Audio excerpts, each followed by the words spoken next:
Hello. It's been so long since I last posted. I'm in a different location because I moved.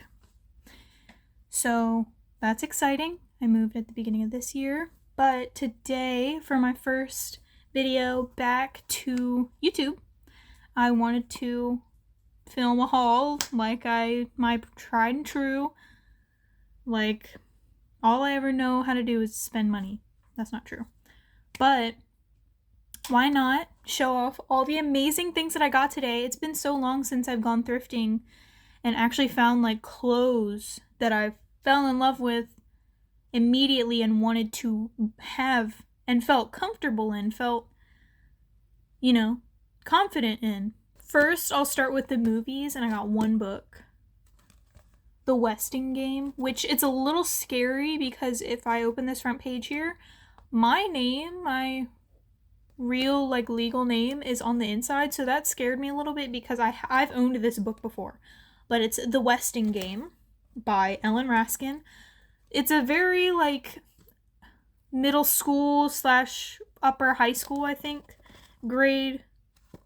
I don't even know, but who cares? Sometimes you just have to read the books that you loved in school, and I really love this book.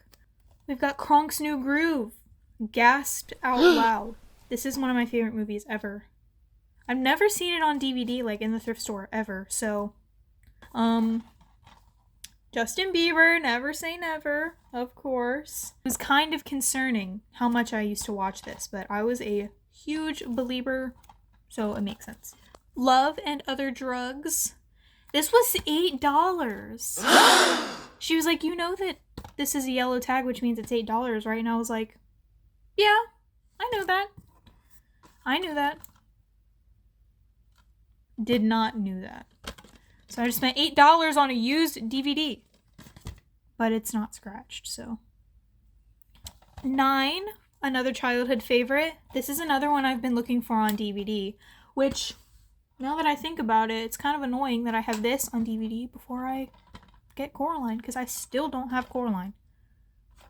That might have to be an eBay purchase, which sometimes I feel like that doesn't count.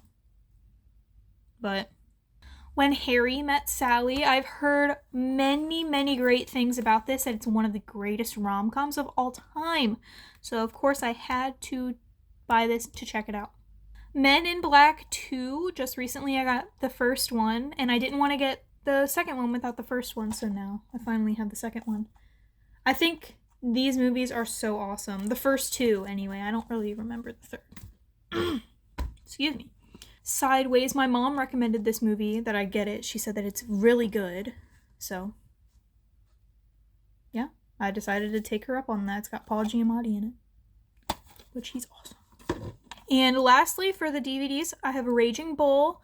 This one, I was actually going to watch it the other day on Tubi. But I said, fuck it, why not? I will buy it and see what the freak is up. If I ever find Dog Day Afternoon on DVD, you best believe it will be mine. I also got a pair of just wired headphones for when I'm editing, because using my over-ear headphones, I don't know, what's the difference? What's the difference, guys? Using the over-the-ear ones gets annoying when I'm editing. It feels like there's a lag, so maybe these will help. And I also kind of just want to start switching back to wired headphones, because Bluetooth, they're awesome. Don't get me wrong, I love my Sonys. But there's just something so chic about a wired headphone. And what am I talking about? I don't know. On to the clothes. It's very unfortunate that I can never find shoes in person. At least where I live, it's mostly granny clothes, which is fine. It's just not my thing. So all the shoes are usually orthopedic shoes or just not really my style, and so it's very sad that I can't find shoes that I like. But I did find clothes that I like, and I think that this is one of my greatest hauls yet. So let's get started.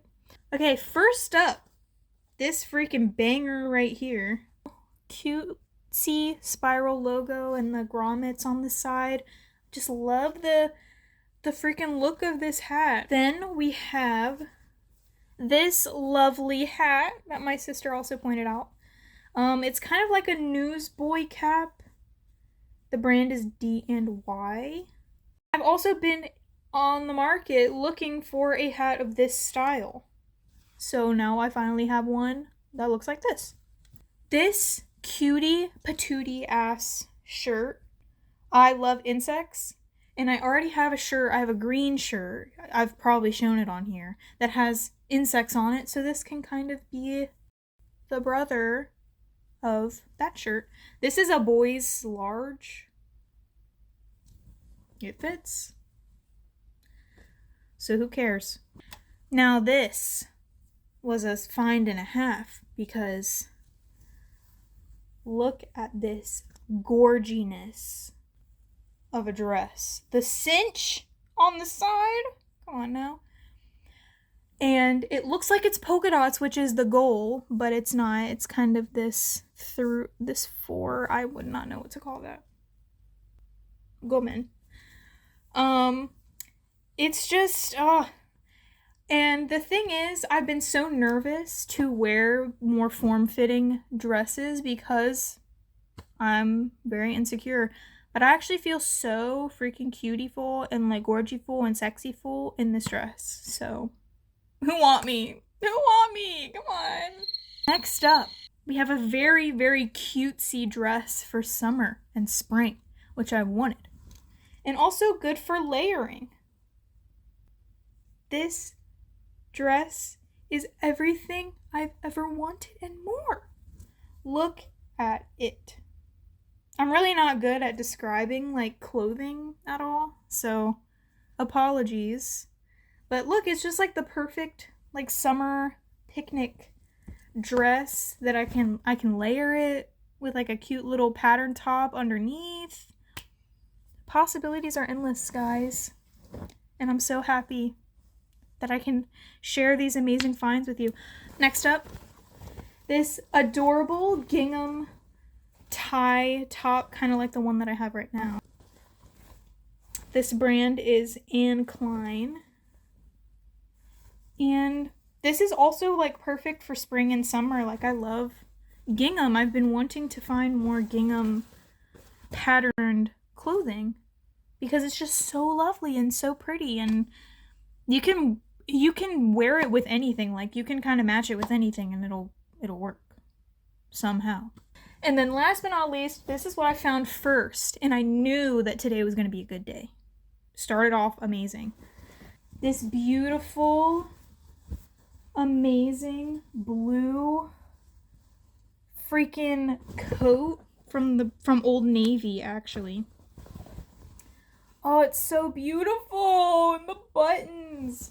I've wanted a coat like this for so long, and I know that it's going to keep me warm while also being super fashionable, which is obviously very important to me. Feels nice to get back on my YouTube grind. I am going to try to make my videos not as long as they were before, just because it's a lot for me to edit.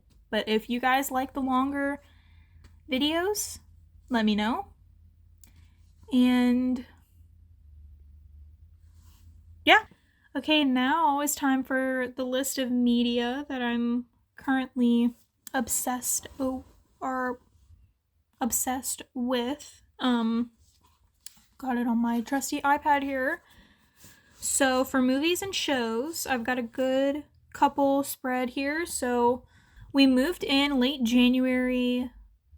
I was watching a lot of movies before we moved because we had Wi-Fi. But when we moved to this new place, no Wi-Fi. So I was stuck rewatching my DVDs that I've seen a billion times and wasn't watching anything new.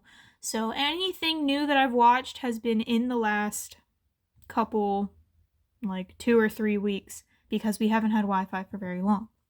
So, first movie I have here is A Dog Day Afternoon. with Al Pacino. And let me tell you guys, that was an instant, like, 5 stars. Incredible movie. I haven't seen Al Pacino in anything else, but I can tell you right now that his performance in that movie is probably my favorite acting performance of all time. All time. He just he gets so into his character. He really makes you feel for his character. Like, I feel like that's really hard to do as an actor. Like, sometimes it just, you know that they're playing a character. You know that it's Al Pacino playing a character. But with this, it was like he was fully enveloped in the role. He put his entire heart and soul into it.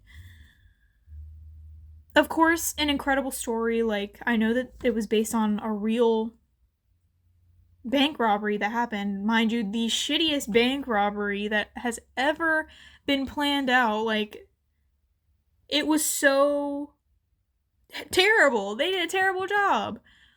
But I loved it. It was awesome. I had different expectations for how it was going to go. I don't know why.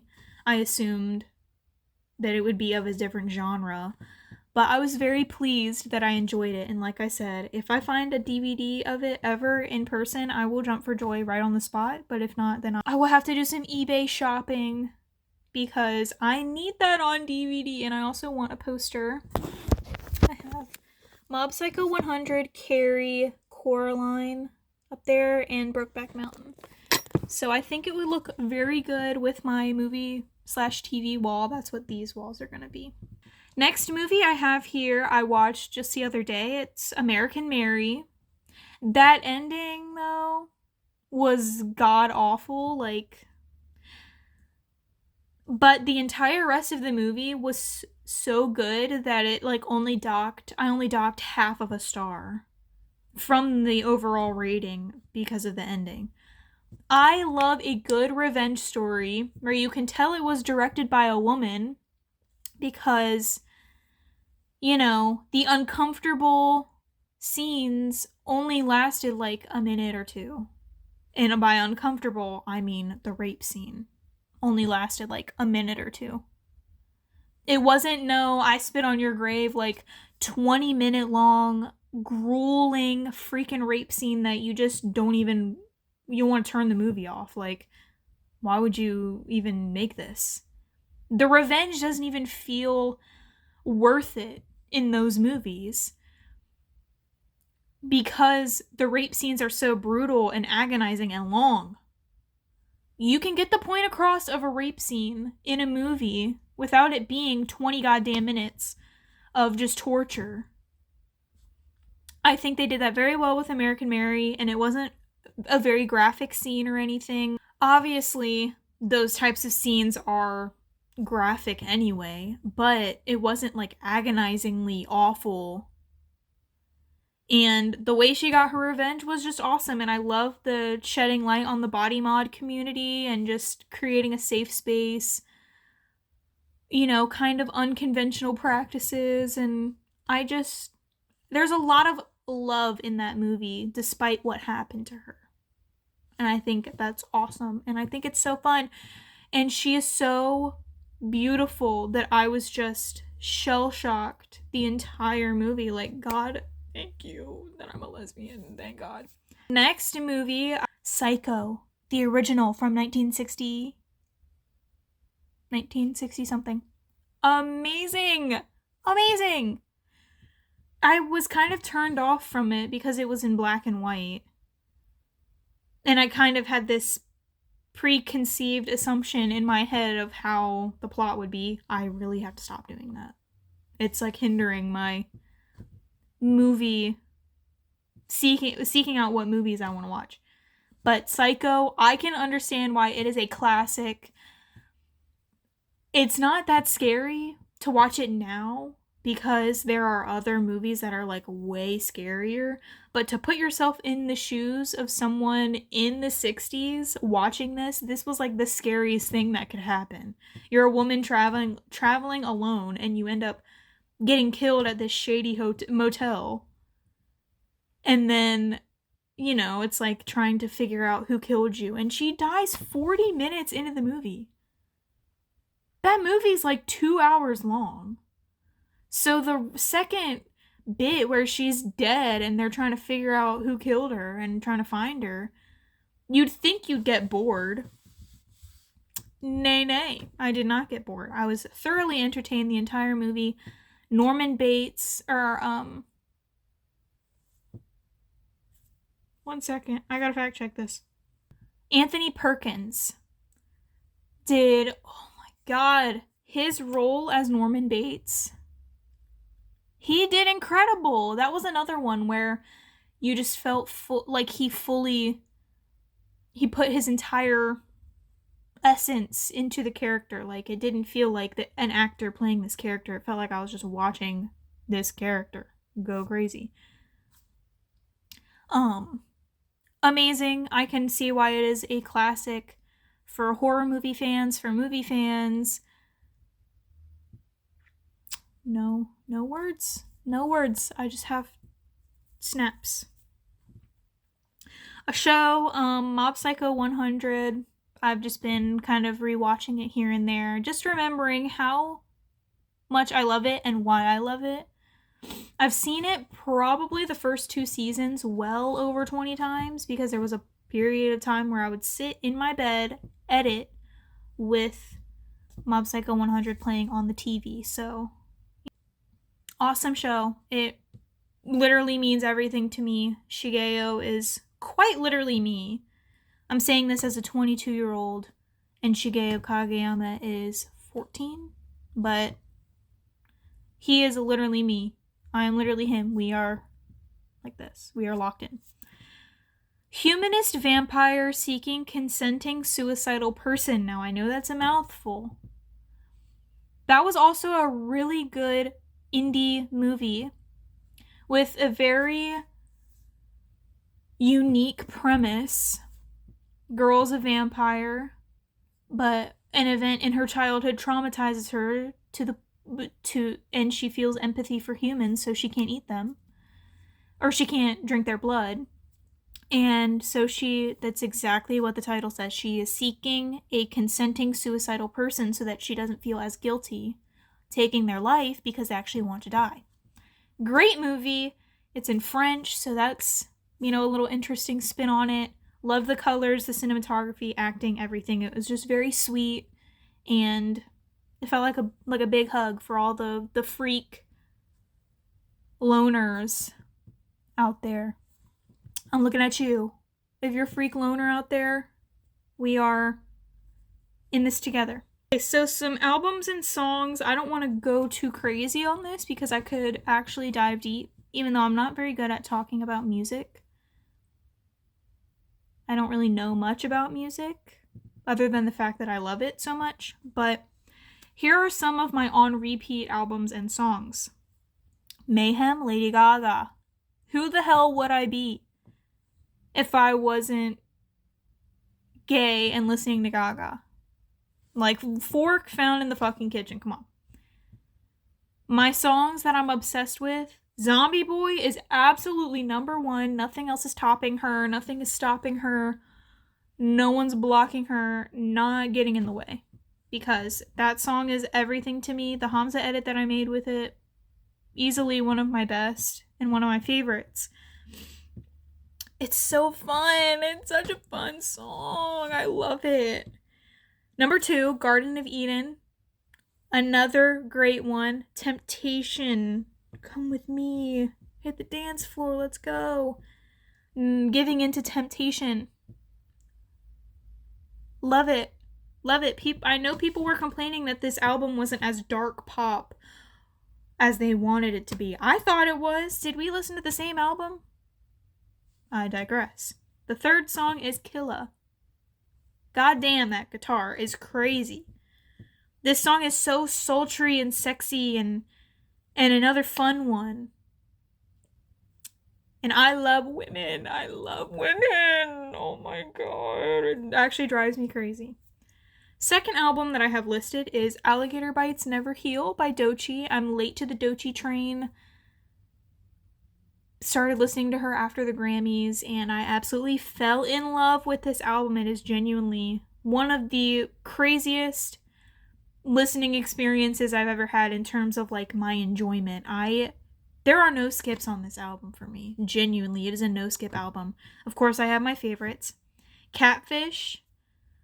Beverly Hills is genuinely one of the best songs I've ever heard in my life. It's so beautiful. And also Nissan Altima, that one's really fun to sing. To try to sing. I'm not very good at rapping, so I stumble on my words a little bit, but I'll get there, hopefully. And then the last album that I have listed is Eusexual. Everybody's saying, oh, Eusexual is over, like, she came and went. For y'all. Because y'all see music as a trend that comes and goes, like Brat, Summer. No. Eusexual is still being played almost every time I go to work. It's life-changing music here. So my favorites are 24-Hour Dog. That song genuinely makes me feel things I've never quite felt before. God damn it, yes. I am a dog for you. And I'm not ashamed to say it. Girl Feels Good. I don't know much about Madonna's music, but that one feels very inspired by her. Like, I feel like that is a song that Madonna would have made. Correct me if I'm wrong, but I feel like I'm on the right track. And then Striptease, again, genuinely one of the craziest songs I've ever heard. Just so beautiful, and like it could literally bring tears to your eyes. And then I've got some just single songs here. Actually no, I have another album. A Fever You Can't Sweat Out by Panic at the Disco. I'm very late to this one. Started listening to it. It was either early this year or like very, very late last year, like late December, early January. And I should have hopped on the old Panic at the Disco train sooner. I grew up listening to Too Weird to Live, Too Rare to Die, and Death of a Bachelor, when I should have been listening to A Fever You Can't Sweat Out and Pretty Odd. A Fever You Can't Sweat Out just, I don't know, it just brings me so much joy. I love music that sounds like that, and I would love to find more music that sounds like that. So if you have any recommendations that sound like A Fever You Can't Sweat Out by Panic at the Disco, please let me know in the comments. Yeah. Some single songs that I have here. I've really been obsessed with FX lately. I think they are so underrated as a K-pop girl group. Like, nobody talks about them. Even SM, like, completely forgot about them. Doesn't really mention them as a group that once existed under them. The songs that I'm obsessed with right now are Signal, Mr. Boogie, Pinocchio, and X. But that one is ever-changing because I cycle through their albums pretty frequently. Another song is Jeans by Two Hollis. Again, I'm kind of a new gen. Lock me up. I think Two Hollis is on to something.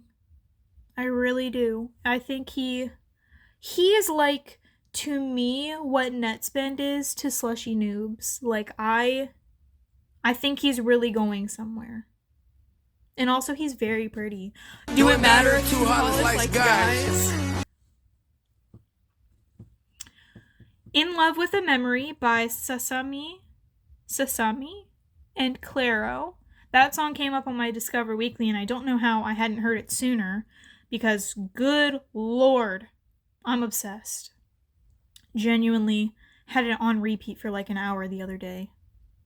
Just scrolling through whatever and fully enveloping myself in the world of this song. I love it. I love the way it sounds, the way it makes my body feel, the way it... Yeah, you get the idea. But very beautiful song. Claro is my goat, for real. Hello. She means a lot to me. Immunity is an album that, like, genuinely changed my brain chemistry when I heard it for the first time.